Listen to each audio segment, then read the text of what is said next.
Bonjour à tous, bienvenue dans ma vidéo numéro 3, hypersensible au potentiel, hypersensible anonyme.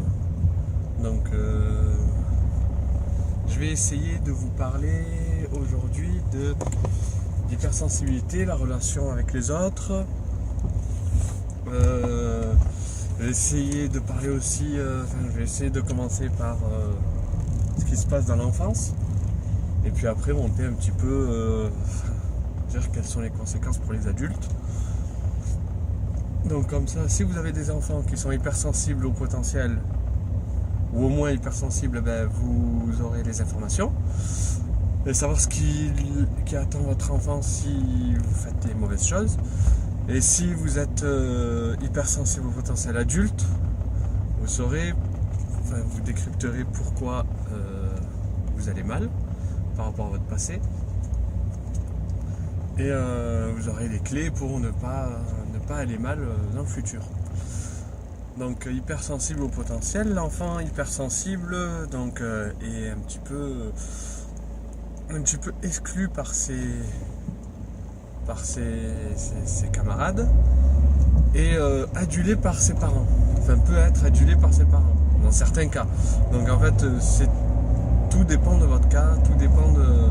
Donc ce que je dis n'est pas une généralité. Donc si je vous dis oui, c'est comme ça, si c'est blanc ou noir, c'est pas que blanc ou que noir. Donc l'hypersensible est beaucoup rejeté par ses camarades. S'il arrive à se faire des amis, c'est super, mais s'il n'y arrive pas, c'est un peu plus compliqué pour lui. Donc et il est adulé par ses parents parce que c'est le petit génie, et par les adultes parce que c'est le petit génie, c'est la personne qui sait tout, c'est l'enfant un peu plus calme que les autres peut-être, c'est un exemple à suivre. Et donc il rentre dans un cercle vicieux où en fait il a besoin d'être adulé, d'être reconnu, d'avoir de l'importance en fait. De l'importance, pas parce qu'il est narcissique, c'est parce que c'est dans son caractère. Donc il a besoin d'être reconnu, d'être adulé, et c'est ce qu'il va chercher chez ses parents, chez les adultes, chez ses amis, chez tout le monde en fait. Et donc c'est là où le piège se referme, c'est que il va être pris au piège de ça, et pendant son adolescence et surtout pendant sa vie adulte, il va chercher toujours la même chose, donc d'être adulé, d'être reconnu, et donc au lieu de perdre son énergie, il va perdre son énergie à essayer de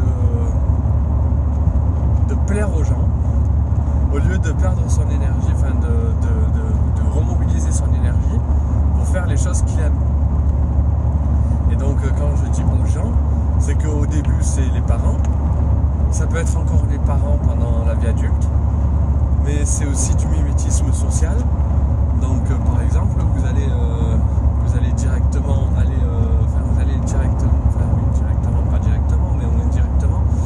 essayer d'avoir la même vie que tout le monde.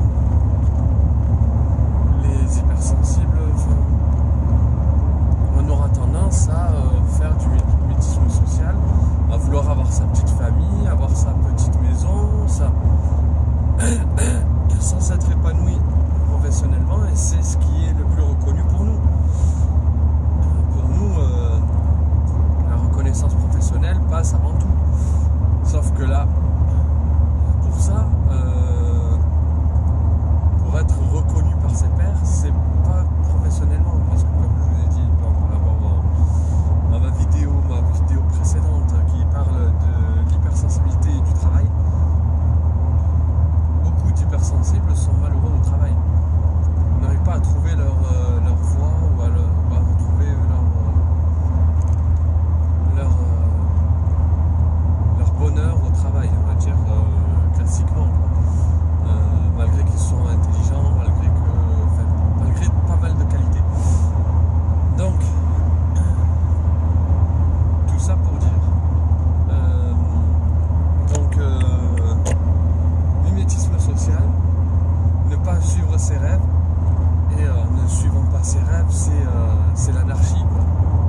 plutôt de plaire aux personnes à l'extérieur qu'à lui-même pour avoir cette petite reconnaissance.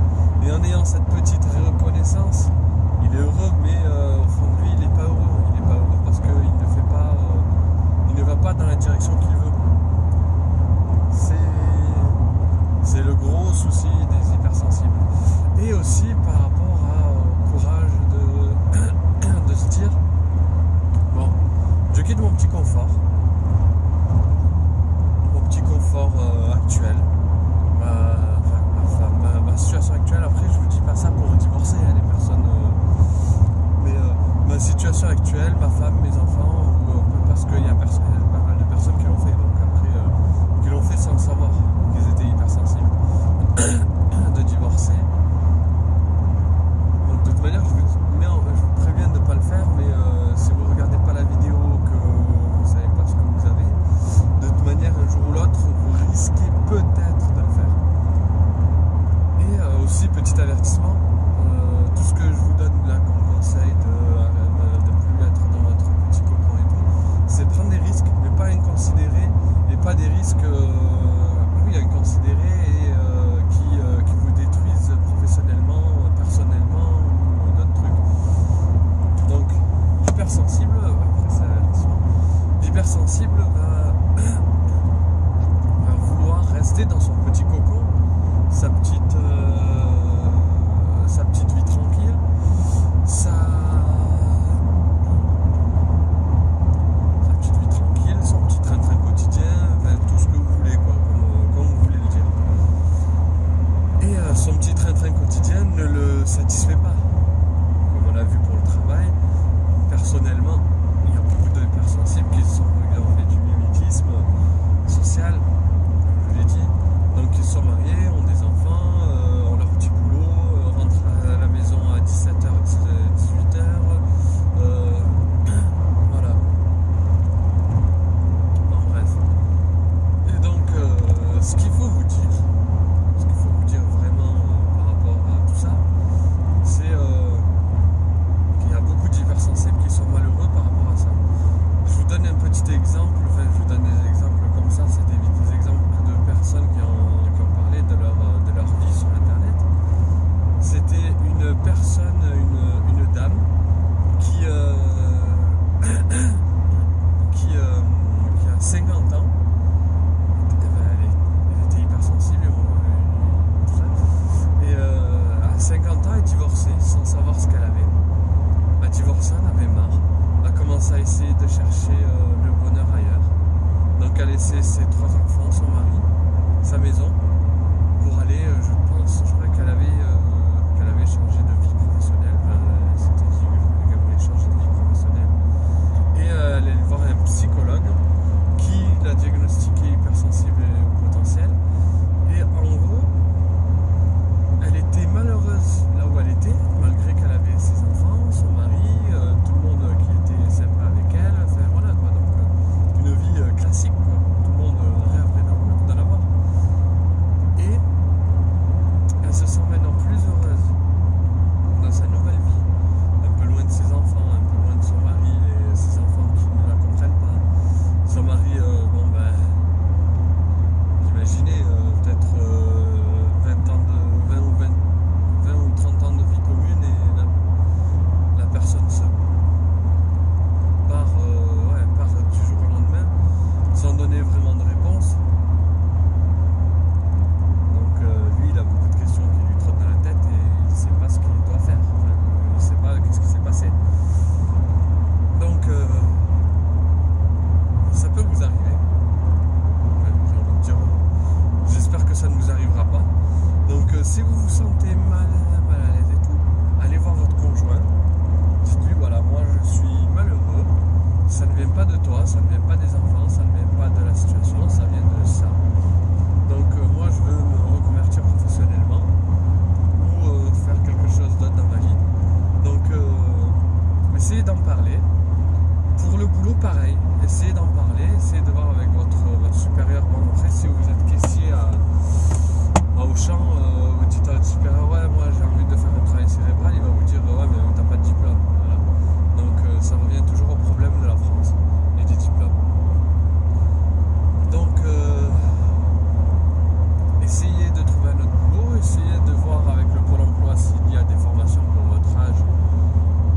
essayer de reprendre des cours du soir.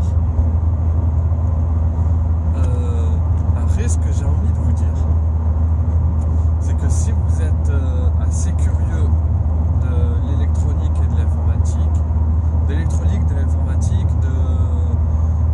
l'électricité, essayez d'aller voir dans un Fab Lab. Après, tous les Fab Labs ne s'adressent pas exactement au même public. Allez voir dans un Fab Lab s'ils proposent des cours d'électronique, des cours de Arduino. Donc je vais en parler beaucoup d'Arduino parce que je suis quand même assez fan. Ou essayer de vous faire la main sur de la programmation informatique. Pourquoi de la programmation informatique? C'est que si vous êtes bon en programmation informatique, vous allez le voir tout de suite. Vous allez le voir assez rapidement. Allez sur Open Classroom ou C20, vous tapez C20 C, cours sur le C. Apprenez ce langage de programmation. Il vous servira pour Arduino plus tard, si vous décidez d'aller sur Arduino. Si vous êtes déjà sur Arduino, si vous avez fait du Arduino et que vous voulez faire quelque chose en informatique, vous voulez passer en informatique, vous pouvez faire du C. Et donc, essayez de faire quelque chose d'intellectuel et voir si ça vous plaît. Si ça vous plaît, il y a beaucoup de MOOCs, M-O-O-C-S, M-O-O-C même, pas besoin de mettre le S. Et donc là, vous avez des cours qui vous certifient, qui peuvent être certifiés. Donc vous avez fait tant d'heures de cours sur ce thème-là, de la programmation, orienté objet peut-être. J'avais vu beaucoup de cours sur l'orientation objet. Donc vous allez là, vous dites ben, je peux le faire, vous le faites, vous regardez ce que ça donne. Et peut-être que professionnellement, vous pouvez, par les cours du soir, je ne sais pas si le conservatoire des arts et métiers fait ça, mais ça serait un peu plus long de ne pas le faire en 2015. Et ça sera encore plus long en 2016, 2017 et les années à venir, pour ceux qui regarderont les vidéos. Donc oui, essayez de changer votre vie, mais sans lâcher votre boulot. Le mimétisme, donc je vous ai parlé du mimétisme social, la peur.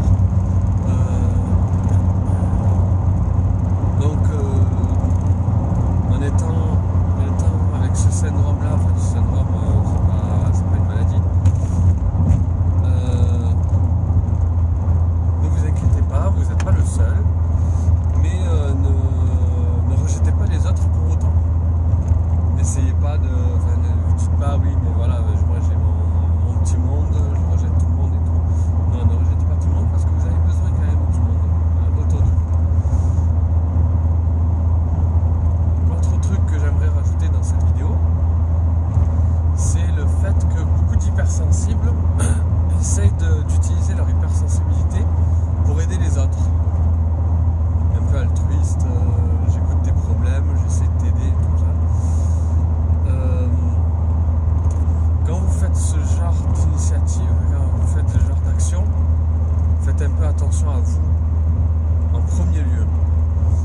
Pourquoi je vous dis ça? C'est que vu que vous êtes une éponge à émotions, vous allez vite comprendre la personne, vous allez vite commencer à l'aider, vous allez vite prendre goût à cette activité, on va dire. De se dire oui ben voilà, moi j'aide les gens, ça m'aide en plus psychologiquement parce que je me dis je sers à quelque chose, je fais quelque chose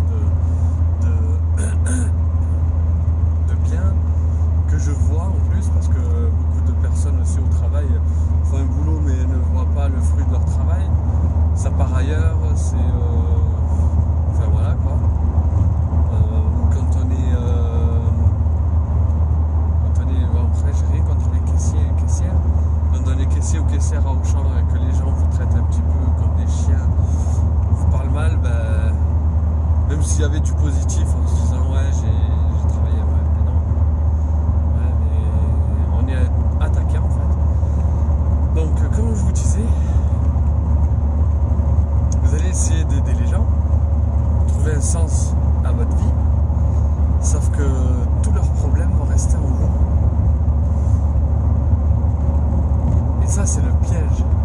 ça va rester en vous et ça va vous rendre malheureux à leur place. Donc la personne sera heureuse, vous remerciera, vous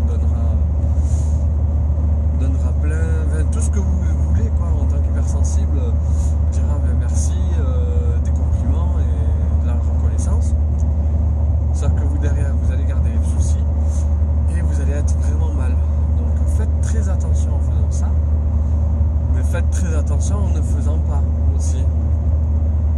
Donc si du jour au lendemain vous faites ce genre d'action autour de vous et que vous vous sentez mal, vous voyez ma vidéo, vous allez dire ah ben c'est bon, moi j'arrête.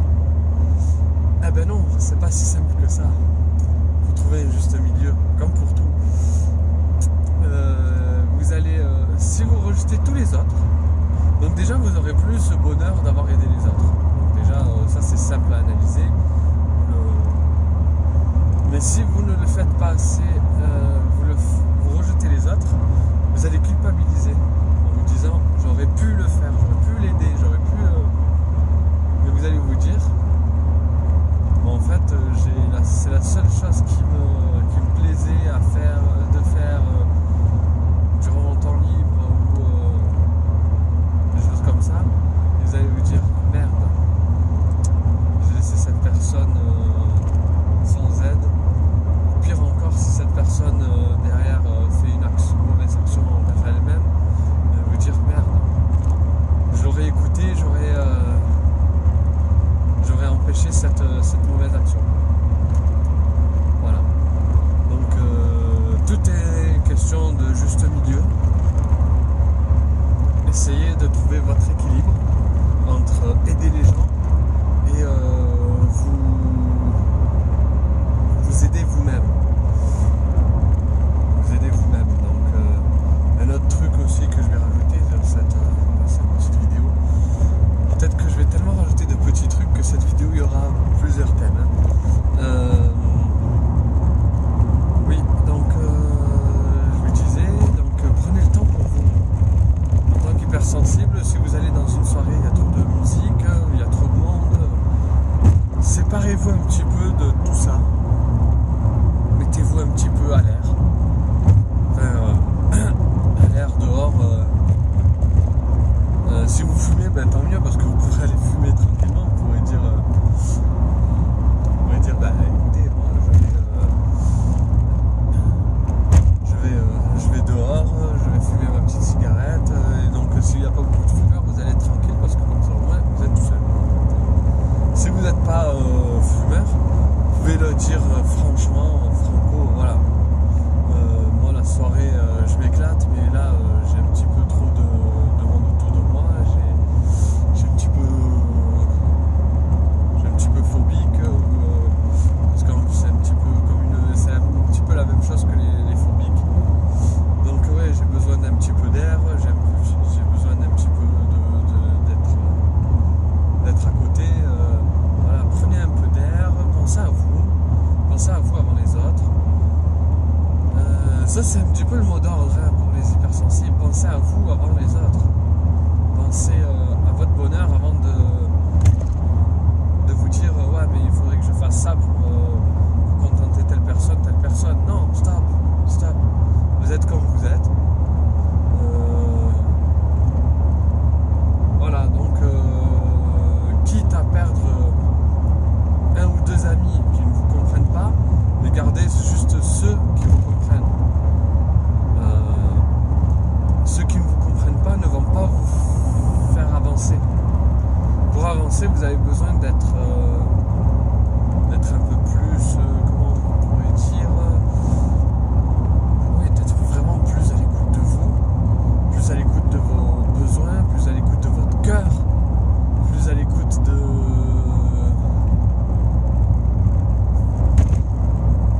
votre cœur, de votre passion,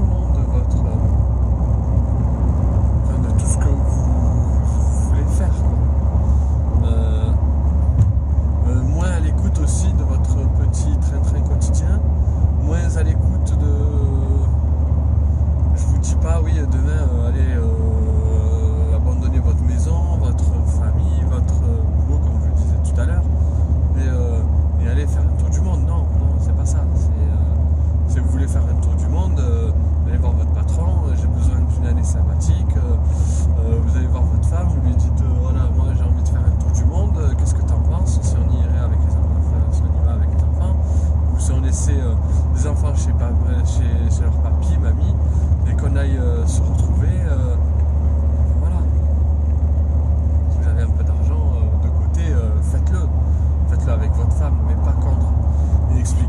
si vous êtes hypersensible, si elle ne le sait pas. Essayez de lui expliquer, essayez de lui montrer des vidéos sur YouTube, pas forcément les miennes, parce qu'elles ne sont pas les meilleures, mais au moins elle pourrait donner un petit exemple. Elle pourrait essayer de vous comprendre, comme ça, elle pourrait commencer à essayer de vous comprendre. Si ça ne suffit pas, il y a beaucoup de bouquins qui parlent de ça. Vivez pour vous, voilà. Vivez pour vous comme vous le sentez. N'allez pas crier sur tous les toits aussi que vous êtes hypersensible. N'allez pas dire à votre patron, ouais, je suis hypersensible. Le mec va vous dire, bon ben, soit tu te barres, soit tu t'adaptes à la boîte. En gros, dans la plupart des patrons, c'est ça. Voilà. Donc, je pense que j'ai fait quand même pas mal, j'ai donné pas mal d'informations aujourd'hui dans cette petite vidéo qui dure 30 et quelques minutes. 22 minutes. Ouais, un petit peu plus courte. Ouais, je commence un petit peu à me tarir. La source se tarit. Donc, moi, ce que je vous conseille, c'est en tant qu'hypersensible, de vous documenter. Donc, je vais donner encore les 2 livres dont je me souviens des titres, que des titres. C'est ces gens qui ont peur d'avoir peur. Je ne l'ai pas lu, mais il a l'air pas mal. Déjà, le titre, moi, il me plaît beaucoup, il me fait délirer. Parce que c'est un petit peu ma vie, quoi. J'ai peur de changement, j'ai peur de rester là où je suis, et j'ai peur de changement, donc j'ai peur d'avoir peur. Donc j'ai peur de faire le changement et d'avoir peur après, voilà. Donc c'est exactement ça. Et moi, ce que je suis en train de lire, c'est l'adulte surdoué. Je sais plus si c'est avant ou après l'adulte surdoué. Bon, bref, c'est comment faire simple quand on est compliqué, entre parenthèses, l'adulte surdoué. Donc ça parle beaucoup de l'enfance, ça parle pas que de l'adulte, ça parle de l'enfance. Et je pense que c'est quelque chose qui est mieux parce que si on parle d'adulte et on ne donne pas que les clés que pour les enfants, ce livre est multigénérationnel. Vous avez le père qui est comme ça et vous avez votre fils qui est comme ça. Vous avez les 2 générations dans le bouquin. Les 2 peuvent le lire. L'adulte peut le lire, l'enfant non. Je réserverai un petit bémol. Je dirais plutôt si l'enfant le lit, il va peut-être avoir peur après en étant adulte d'avoir tous ces défauts-là. Donc peut-être lui expliquer à l'enfant mais pas lui faire lire. Voilà.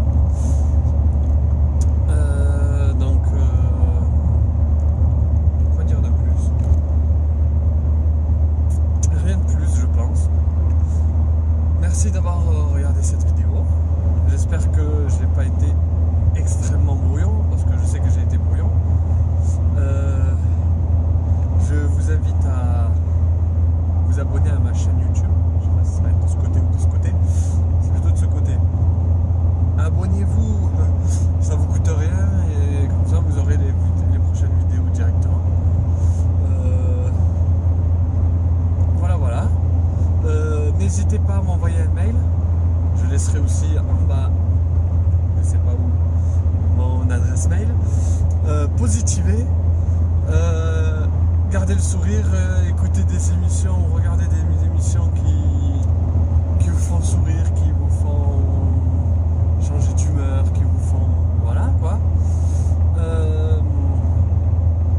Quoi de plus, quoi de moins, rien.